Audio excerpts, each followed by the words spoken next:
ಇವತ್ತನೇ ಈ ವಿಷಯ ಗೊತ್ತಾಯ್ತು, ಈ ಸರ್ಕಾರ ಯಾವ ರೀತಿ ಅಂತ.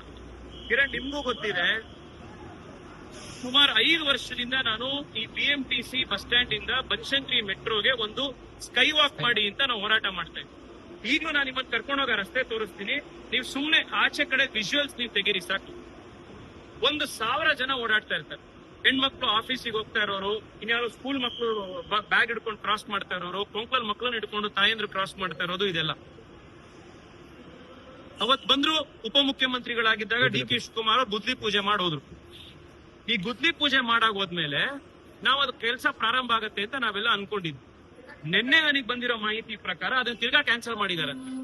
ಅದ್ರ ಬಗ್ಗೆ ಕ್ಲಾರಿಟಿ ಇಲ್ಲ. ಯಾಕೆ ಅಂತಂದ್ರೆ ಯಾರೋ ಒಬ್ರು ಕಾಂಟ್ರಾಕ್ಟರ್, ಅವ್ರ ಹೆಸರು ನಾನು ಹೇಳಲ್ಲ, ಯಾಕೆಂದ್ರೆ ಅವ್ರು ಯಾರ್ಯಾರಿಗೆ ಫ್ರೆಂಡ್ ಅಂತ ಎಲ್ರಿಗೂ ಗೊತ್ತು, ಆಯ್ತಾ.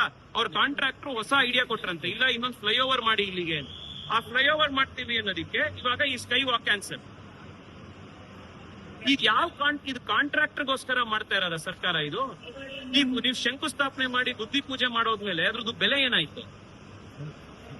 ಈ 5 ವರ್ಷ ಆದ್ರೂ 5 ವರ್ಷ ಬೇಕಾಯ್ತು ಇದನ್ನ ಅಪ್ರೂವಲ್ ಮಾಡ್ಸಕ್ಕೆ. ಅಪ್ರೂವಲ್ ಮಾಡಿಸಿ CM ಬಂದು ಫುಲ್ ದೊಡ್ಡ ಕಾರ್ಯಕ್ರಮ ಮಾಡಿ ಗುದ್ಲಿ ಪೂಜೆ ಮಾಡಿ ಇಲ್ಲೆಲ್ಲ ಬ್ಯಾನರ್ ಬಂಟಿಂಗ್ ಹಾಕಿ ಎಲ್ಲ ಕಾರ್ಯಕ್ರಮ ಆಯ್ತು.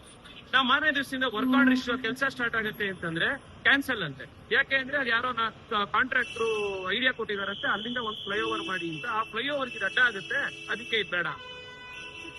ಆ ಒಂದು ಪ್ಲಾನಿಂಗ್ ಸರ್ ಇದು. ಅಂದ್ರೆ ರಸ್ತೆಯಲ್ಲಿ ನಡ್ಕೊಂಡು ಹೋಗೋ ಪಾದಚಾರಿಗಳಿಗೆ ಬೆಲೆ ಇಲ್ಲ, BMTC ಹೋಗೋರಿಗೆ ಬೆಲೆ ಇಲ್ಲ, ಮೆಟ್ರೋದಲ್ಲಿ ಹೋಗೋರಿಗೆ ಬೆಲೆ ಇಲ್ಲ.